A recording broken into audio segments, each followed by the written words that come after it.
Boom. That one's going. This one's going. Looking good.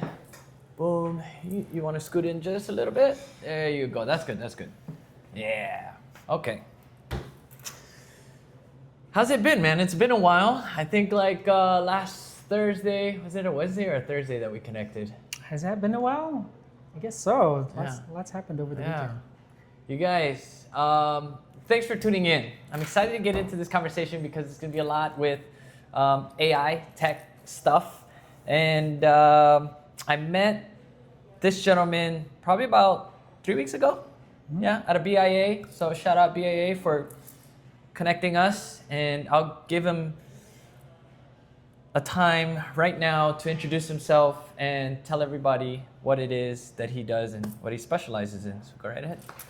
Hey everybody, my name is Michael. I do AI and I also do design. So I've been doing design for about 30 years now. Started in school, learning tools like Photoshop and just got really interested in tools. And then I got into development even, started doing like Flash. And then there was a point where like Flash kind of died and got really into like design and just graphic design, UX design. Wait, what is Flash? Flash, like Flash programming. So this was like Adobe Flash. Oh, okay. So it kind of died off maybe like in 2008, 2009 when pretty much Steve Jobs said no Flash on iPhone, and that's when iPhone was kind of rising up to the top. Taken off, right? Yeah. Okay, gotcha. So around 2009, it kind of dropped off, but like I was doing a lot of programming work with Flash. Mm-hmm. That technology died. I stayed into design, and so I was working with a lot of agencies out in San Francisco. And then, so I've been doing a lot of design. Came back to Hawaii. So I was born here in Hawaii. Mm-hmm. Left. My dad was military, so we moved around. Lived in the Philippines, and then I came back about 13, 14 years ago. Okay. And yeah, so like the entire time I've been here, I've been working remotely, actually for like companies in the East Coast or just like mainland, West Coast. And now that I've gotten into like AI, I've been doing a lot more entrepreneurial work. So gotcha. A lot of like, a lot of workflows, a lot of thinking about like how to apply workflows in like my day-to-day business, right, and applying that to the businesses like here in Hawaii as well. I see. I may have missed it. Where were you born? I was born here. Born in here. Hawaii. Okay. Yeah. Nice. Where? I think where would be Kapiolani. Kapiolani. Yeah. Nice. Right on. So I guess you've always been in tech, huh? Yeah, I've been in tech for like pretty much the entire career. So my dad was military, but we ended up in California, like in the Bay Area. Right. So. Do you know what your dad was doing in the military? He was doing finance. Okay. Yeah. Nice. Yeah. Were you in the military as well? No. I was going to. I spoke to my dad about it. Yeah. Asked him if it was a good idea. Nah. Just stick to business or open up your school. Like, because I did martial arts growing up, taekwondo. Yeah. To which my brother actually started his own school, and then my nephew also started his own school in Burbank. But yeah, I got more into the construction side and marketing side and these things, AI and tech, and how I can integrate all that stuff together. Yeah. So I am in the construction space practically. Okay. Yeah. What inspired you to get into tech? Was it gaming? Were you in that phase of I think it was actually Nintendo? And I used to be a really hardcore gamer. Yeah. Like nonstop. But I knew that like all that time that I was applying to gaming, I could be more productive with it. Mm-hmm. So the addiction kind of switched to Photoshop, right? And just like getting into like programs and like creating things. This topic of conversation, I hope inspires a lot of people because I know gaming is huge. Yeah. And even for myself, I was the same way. Like me and my little brother and my nephew, we spent so much time on gaming. But also it triggered the inspiration of probably wanting to be like programming, like how are these games made? That was my curiosity. Yeah. But like, Yeah. how are people making these things, Yeah. and what are they using, and where did these ideas come from? Yeah. And that's what inspired me and got me into the tech space. Yeah. Right? Like if I press this, it does that. Like what? Yeah. That's crazy. Yeah. And then it went from like playing a game from the beginning and only up into the point of what you can achieve and not being able to save the game. Remember Right. when you weren't able to save games? Yeah. Right? And then when the saving the memory card came out and whatnot, I was just like, what? Now you can save a game? That's crazy. I remember like even when I was a kid, my parents brought me a computer that didn't even have a hard drive. Yeah. I'd write like basic, it was like basic programming. So I'd like hundreds of lines of code, but then when you turn it off, You lost it. You gotta lost start it. all over again. Which in the AI space, I've heard that it doesn't like that. It doesn't like what? It doesn't like when it doesn't or isn't able to save all the coding and the data that it does and whatnot. Yeah. It tries to capture everything and save it in its space. I don't know. I don't know too much about AI because there's just so much out there. It's interesting. It's changing every week. I actually just ran into that yesterday because I'm in Claude Code. Yeah. And in Claude Code, you're basically working with just files, right? Like nothing is in the web. And I remember like talking to Claude and it's like, hey, we talked about this idea. Bring it up, so I want to work more with it. Right. It's like, nope, I can't find it. There's no files. Like, what are you talking about? Like, I remember it's there. Yeah. It's like, nope. Maybe it's in your Notion. Maybe it's in your email. Maybe it's this. I'm like, no. And it kept going, couldn't find it. And then again, I was like, you know what? I do specifically remember. It was a month ago. And it's like, okay, let me go check.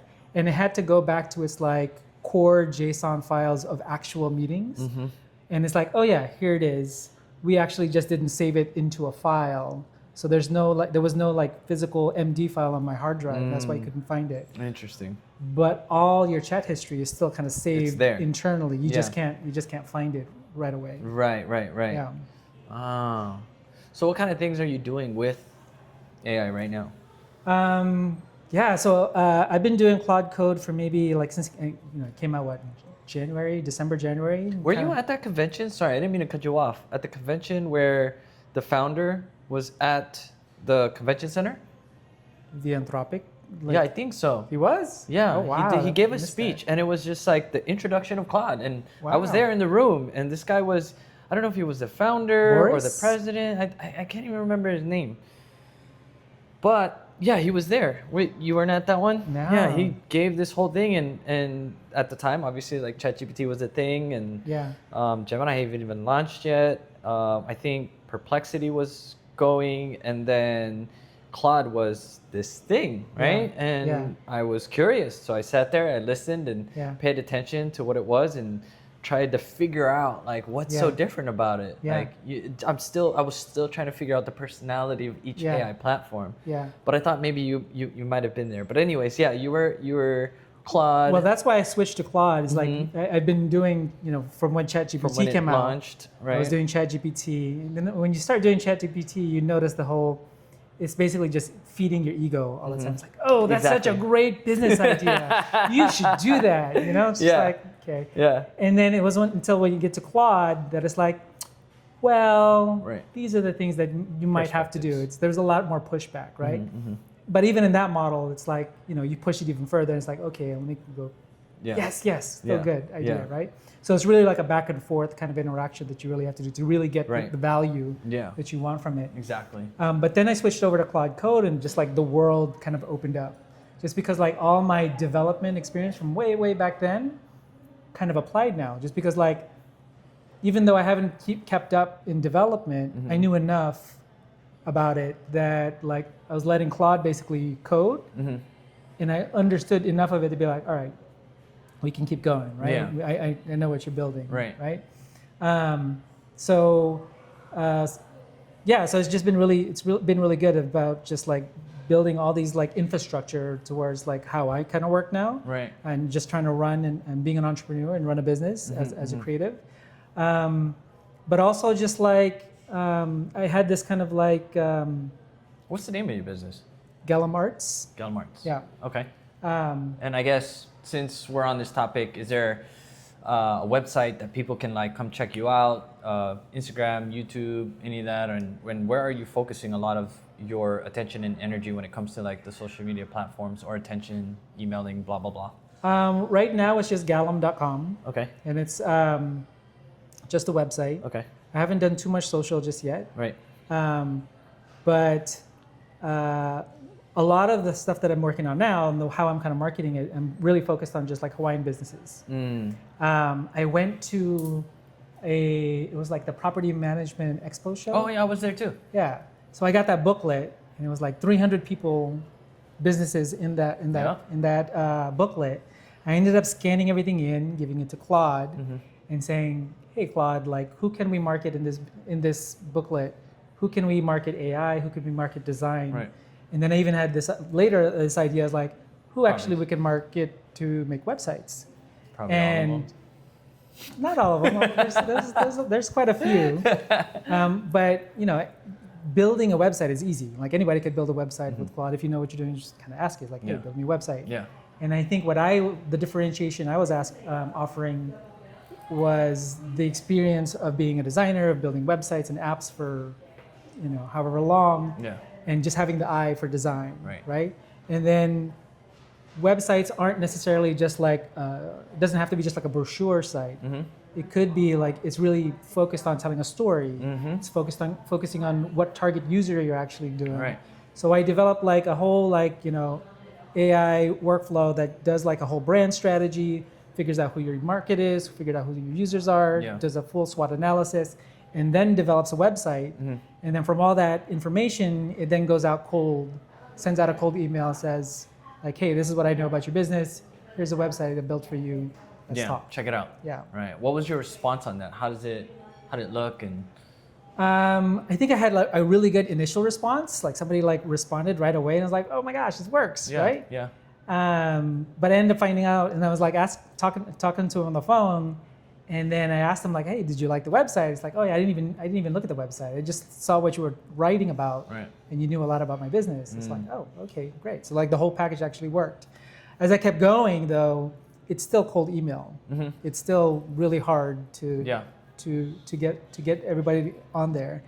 And even with all this automation that I've been building, the big lesson for me now is like, it's still about relationships, especially here in Hawaii. Yep. It's still about like knocking on doors. That's exactly going what to it networking is. events, the handshake, face to face. But it's been such a human experience that it's been great. Actually. I've been really into it. Yeah. And it's interesting, as technology starts to continue to advance, we also tend to lean more into being a human. And this is why I do some of this stuff. And one experience that I guess I could share with everybody here, since we're on this topic, is that since everything is so relationship based, most of the relationship is going to be built on trust. Exactly. And one way that you can build trust as efficiently as possible, and this is me just being transparent, is doing this. Yeah.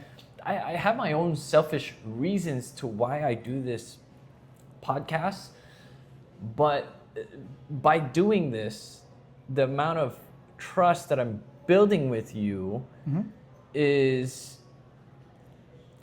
different from going and grabbing a coffee or going and getting something to eat. And I don't know what it is. I can't put my finger on it, but I guess having this camera, right, this setup, being in this space where it's just one-on-one and we're talking openly, we have no structure to this conversation. We're just diving deep as possible into AI, which is a singular topic. Yeah. But for some reason, it's like, I don't know, I can't explain it. But like you said, a lot of this stuff is going to be built on trust and relationship and getting to know people. So I think people need to double down on that. I think even more so here in Hawaii. Well, at least for me, like I've been, you know, even I've been working here 13 years. All my business has always been like on the mainland. And it's not until now that I'm like more focused on like Hawaii. Like I want to give back to Hawaii. I want to connect to Hawaii. I want to connect to the community. because I've been here for so long, right? And I was born here as well. So the focus for me is really just like that human relationship more than anything now. Even with all the AI that Exactly. I'm doing, it all feeds that, right? Yeah. So it's been a really good experience. Right. No, I'm good. It's good to hear. It Yeah. reconfirms everything that I'm thinking, right? Yeah. So I know I'm not wasting my time doing this, and I hope obviously you find this beneficial. But as we are wrapping up our conversation and our time, is there something you want to tell the viewers? Is there something inspirational, something like a quote, a book, anything like that? Be human. Yeah. Like really connect. Like we only get one chance in this world to just, especially the way the world is kind of working now, as we're racing towards AI, this AI dystopia, that we really have to just come back and just be human. And a big part of being human is connecting with people, connecting with your family, connecting with your kids, right? That's going to be one of the most important things. Right. Kids? So, You got kids? I have 2 kids, 2 girls. 2 girls? Yeah. Where are they at? They go to Wiley. Well, Oh, okay. Yeah. I meant where they at as in like in life and like, you know, what they're doing and stuff like that. One is Should have rephrased that question. One is a ballerina, and Oh, really? She's really into ballet. She's such a performer. She also is in a rock band with her besties. She Okay. plays the electric guitar. Sweet. And then the other one, my little engineer, who's like downstairs with me in the garage building things all the time, is also into capoeira. Actually, they're both into capoeira, no way. so they're into like martial arts as Oh, well. that's So awesome. It's been really cool. Anytime I have a parent that is involved in martial arts, I give them so much respect and I applaud them for putting them into that program. Doesn't matter what program. I just think martial arts in general is such a game changer. Yeah. Yeah, it really is. And I've heard nothing but positive feedback for the most part. Even the ones that weren't the best, right? Like they quit for whatever reason because the teacher this, teacher that. Yeah. But at least there was one thing that I know for sure that they got out of it, which is why they signed up. Yeah. Whether it's the common courtesy, Yeah. the respect, the discipline, and setting goals, and just the environment in general. Yeah. Potentially could be so positive for the kids in the future and build. Like, I'll tell you, in my life, when I started Taekwondo, I was a 10, and till this day, it spills into my professional career as well. Well, you've been doing it since you're 10? Yeah. Wow. Yeah. So the whole goal was to go to the Olympics 2020 Tokyo, Japan. I competed different countries across the states, national games, state games, and all that. My brother still owns a martial arts school. My nephew opened up a martial arts school. They're doing it. Nice. I've got it in my back pocket. It's not something I'm like gung-ho for, but I definitely support it. I want to be involved in it in a way where, you know, I wish them more students, more success, because that's what I believe. Yeah. Right. I believe that the younger generation needs to get associated with it. They don't have to get their black belt. Just get into it. So my idea was creating like a flashcard, a martial art flashcard mindset practice. So I don't know. That's a whole nother thing that maybe we could dive deep into. But yeah, man. Like again, human experiences and connecting with people like one-on-one or at networking events. Yeah. Right. That's definitely beneficial. And that's also changed my life as well. Yeah, a lot of the people that I still talk to, I've met at networking events. I think it was actually inspiring in the last networking event that you had, where you were saying you weren't actually even comfortable going to networking events at one time. Bro. And now you're like leading one. That's amazing. That's inspiring. That's really cool. Let me tell you one of my first experiences when it came to networking. I walked into this spot and it was a bar. I'm not a big drinker, so it wasn't like my initial reaction to go to the bar, buy drink, and get going. Yeah. I literally walked into the space, and this is how nervous I was. And again, as much as I speak to parents that I don't know and kids, and I associate in that martial art space, right? Parents coming in and out, teaching 100 to 200 kids a day, socializing. I went to this event, knew nobody. I literally walked into the bathroom. I walked out, and I didn't even attend the event. I think I've done that before too. Yeah, I was so nervous. Like, that's how nervous I get. Like, people were like, "Oh, who's this guy?" kind of thing.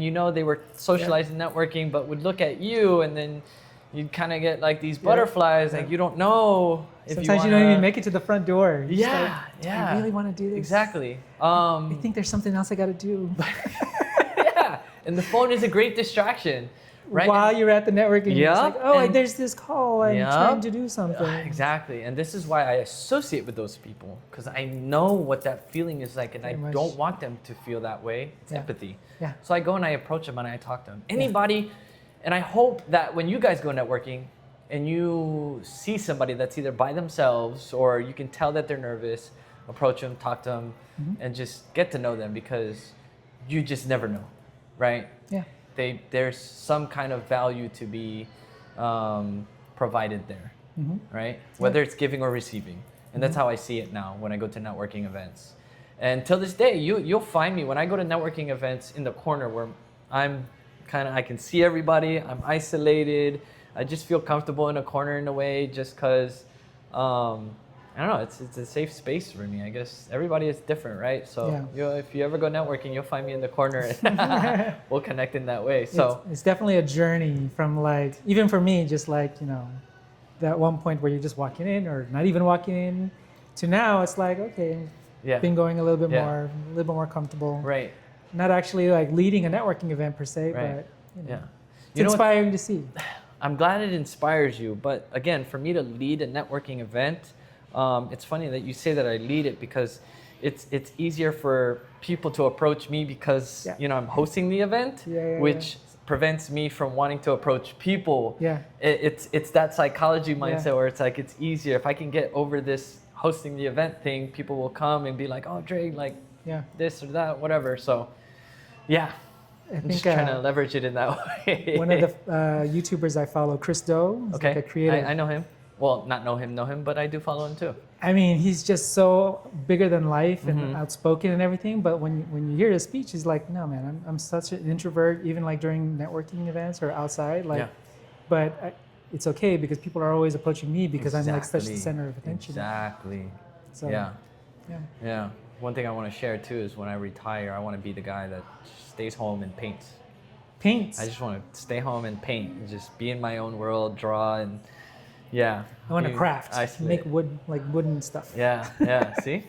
I'm actually doing it now. If I can figure out a way to make that as a business, I'm like, okay. Really? That'd be Share cool. some of that stuff, man. Shoot it over to me, and we'll share it with the people and see what they think about it. I'd love to see it. Yeah. Anything else? Anything you want to tell the people? You want to have them, follow you or check you out somewhere? Just galam.com, Okay. galam.com. My work is there. Right on. Hey guys, thanks for tuning in. This is Dre from the Growth Networking Group, representing, Win the Way of IE Architectural Sales, and Michael with Galam Arts. All right. Aloha guys, thanks for tuning in. Let's go. Appreciate it, man. Yeah, that was awesome. Thank you. Yeah, it's funny because like we didn't even